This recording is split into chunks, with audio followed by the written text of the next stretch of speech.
লক্ষ্য করুন, হযরত ইব্রাহিম আলাইহিস সালাম তার পিতাকে ডেকে বলছেন, ইয়া আবাতি ইন্নী ক্বাদ জাআনি মিনাল ইলমি মা লাম ইয়াতিকা ফাত্তাবি'নি আহদিকা সিরাতান সাবিয়্যা।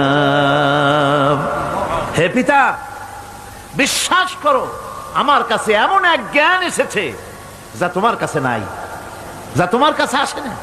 তুমি আমার অনুসরণ করো, আমি তোমার সোজা পথ দেখাই দেবো। সুবহানাল্লাহ।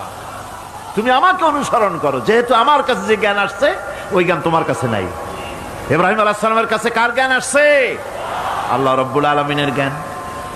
লূত আলাইহিস সালাম কি নবুয়ত প্রদান করে আল্লাহ রাব্বুল আলামিন বলছেন, ওয়া লূতান আতাইনাহু হুকমান ওয়া ইলমা। আমি লূতকে আমার পক্ষ থেকে জ্ঞান দান করেছি, হিকমত দিয়েছি, বিজ্ঞান শিক্ষা দিয়েছি, আমি তাকে ইলম দান করেছি। সুবহানাল্লাহ। আমি তাকে ইলম দিয়েছি।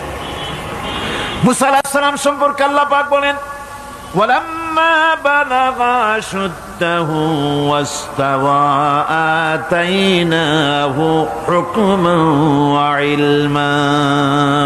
মুসা আলাইহিস সালাম যখন বয়স সন্ধিক্ষণে পৌঁছে গেলেন, যখন তিনি পূর্ণ বয়স প্রাপ্ত হলেন এবং তিনি যখন নিজেকে সম্পূর্ণ লালন পালন করার কাজ যখন তার সম্পূর্ণ হয়ে গেল, আমি তখন আমার পক্ষ থেকে তাকে ইলম দান করেছি, জ্ঞান দান করেছি, হিকমত দিয়েছি, জ্ঞান দিয়েছি। রাসূল করিম সাল্লাল্লাহু আলাইহি ওয়াসাল্লাম সম্পর্কে আল্লাহ পাক বলছেন, وَلَئِنِ اتَّبَعْتَ أَهْوَاءَهُمْ بَعْدَ الَّذِي جَاءَكَ مِنَ الْعِلْمِ مَا لَكَ مِنَ اللَّهِ مِنْ وَلِيٍّ وَلَا نَصِيرٍ।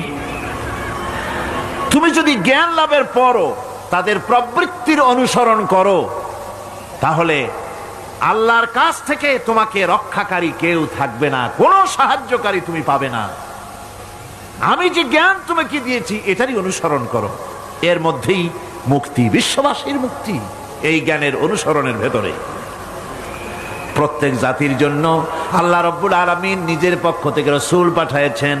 আল্লাহ পাক বলেছেন, ওয়ালিকুল্লি উম্মাতির রাসূল। প্রত্যেক জাতির জন্য আমি রাসূল প্রেরণ করেছি।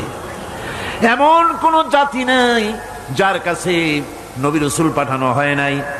وَإِن مِّنْ أُمَّةٍ إِلَّا خَلَا فِيهَا نَذِيرٌ।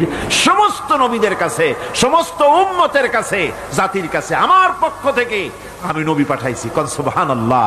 কেউ যেন বলতে পারে না যে আমরা আল্লাহর পক্ষ থেকে কোনো দাওয়াত পাই নাই, আল্লাহর পক্ষ থেকে সত্যকে চেনার কোনো রাস্তা পাই নাই। এই জন্য প্রত্যেক নবীদের, প্রত্যেক উম্মতের জন্য, জাতির জন্য আল্লাহ সুবহানাহু ওয়া তাআলা তিনি নবী পাঠিয়েছেন নিজের পক্ষ থেকে হেদায়েত